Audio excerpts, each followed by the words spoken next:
With NXT Vengeance Day just this upcoming Saturday, you know I had to do a video talking about each matchup and predicting the results of every contest. What's going on, pro wrestling fans? My name is Ramos Jr. Welcome back to the J area.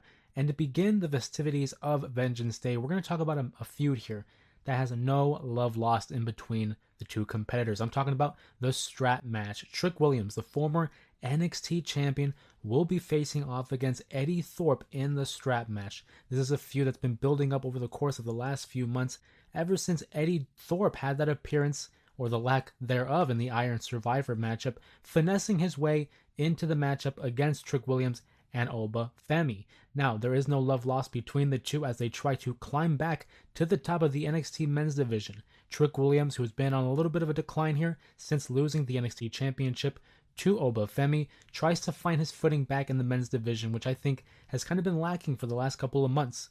Ever since we saw the inclusion of Oba Femi as the NXT champion, we're kind of searching for other opponents. We're searching for the proper challenger for the ruler of NXT. We'll talk about Oba Femi's matchup a little bit later in the video, but for the purpose of this matchup here, I can't see a world where Trick Williams actually loses to Eddy Thorpe. You see, because Trick Williams has been pretty much protected in NXT. He's been treated as one of the top baby faces there ever since separating from Carmelo Hayes. Trick Williams has been seen as the guy for the most part of this rebranding of NXT, moving to the CW, and now seeing him without the NXT Championship once again, it allows us an opportunity to invest more in the character and more in the man. Eddy Thorpe has been steadily improving as he's begun to become more of a prominent figure in the men's division, but I just can't see a world where Trick Williams is losing to Eddy Thorpe. I envision him defeating Eddy Thorpe, maybe getting a rematch, a one-on-one rematch against Oba Femi as well. And sticking with the men's division here, we're talking about a grudge match, a blood feud between Javon Evans versus Ethan Page. This is an underrated feud that I don't think a lot of people are talking about. I think we're pretty much lost in the sauce when it comes to the men's championship and the women's division. But Ethan Page versus Javon Evans has the potential to steal the show at NXT. I look at the way that these two match up. Ethan Page, kind of a throwback of a wrestler, and then you have Javon Evans, who's very much in the same vein of like an RVD and Jeff Hardy, the high-flying highlight reel that Javon Evans is. He's been able to really connect with the audience in an organic way to the point where we want to see him succeed. We saw the attack by Ethan Page on the likes of Evans, as well as Cedric Alexander, who's recently been released in the WWE. But I look at Javon Evans and I can't see him losing this matchup just like Trick, because we're going to try to push him a little bit further. I like Ethan Page. I think it'll be a smart decision to have him go over. But for Javon Evans to suffer that attack and then come back and having a loss on his resume to Ethan Page, it really, to me, damages his presentation and therefore credibility as an NXT main guy. I think he wins the matchup. I think it's decisive. Maybe we see a little bit of color in terms of grudge for Javon Evans to re-embark on this feud with Ethan Page. I'm going with Javon Evans to win the matchup.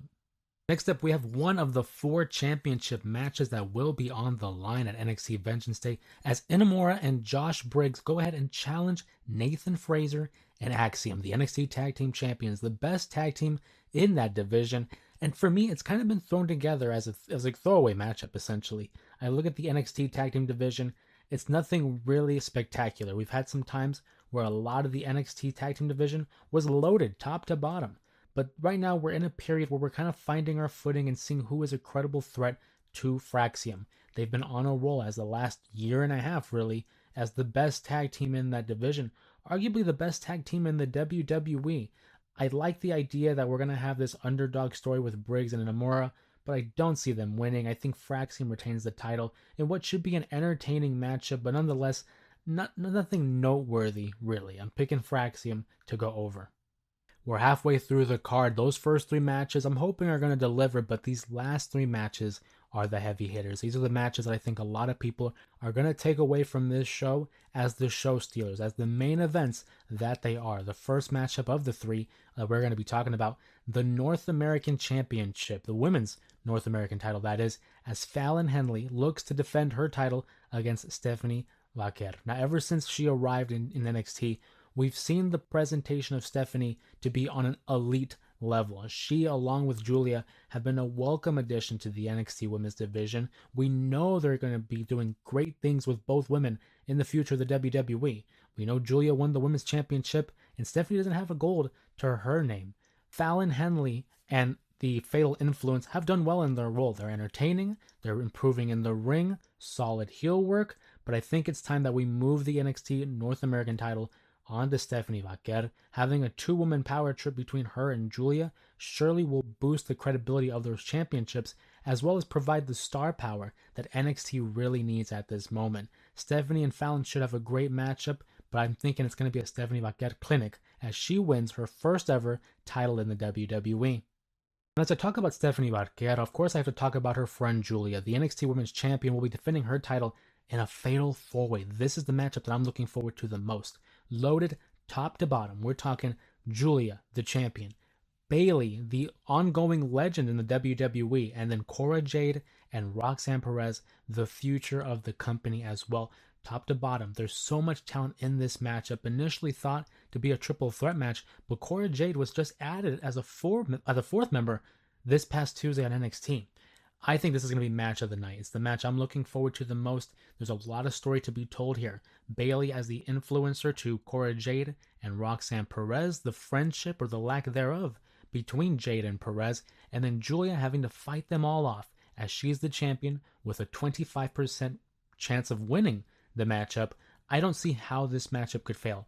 It's going to be a barn burner. It's going to be a classic. And I think Giulia, the beautiful madness, will emerge victorious. It's too early in the title reign to see her lose that title, because I think Bayley is going to have to go do something else in the main roster. And then we're going to see Roxanne Perez and Cora Jade, I think, have one final showdown at Stand and Deliver. Where does that leave Giulia? We're going to have to wait and see. Now for the final championship matchups, the NXT champion Obafemi will defend his title against A-Town Down Under, Grayson Waller and Austin Theory in a triple threat match. I don't think this will be the main event. I still think the Fatal 4-Way will main event the show, because when it comes to this triple threat match, I think it's the most predictable of all the matches. Obafemi having just won the title at New Year's Evil, facing off against two guys who seemingly are feuding now, finally. We've been waiting for A-Town Down Under to finally implode, but also the fact that they're on the main roster doesn't help their case either. Obafemi, I think, is going to fend off the two of them, and I think, hopefully, this will be the beginning, if not the official end, to A-Town Down Under. Not that I'm not a fan of theirs. I think they're entertaining together, but I think the story has already worn its welcome. It's time to separate them two, and I would like to see Austin Theory possibly have a run as a babyface and Grayson Waller elevate himself as a top heel as well. Hey, those are my predictions. I want to hear from you guys in the comments in terms of what match you're looking forward to the most. Who do you think will win each respective matchup? And make sure if you like this video, give it a thumbs up and subscribe for more wrestling content like this on YouTube. Of course, my name is Jose Ramos Jr. Thank you for stopping by and hanging out with me in today's video, and we'll see you in the next one.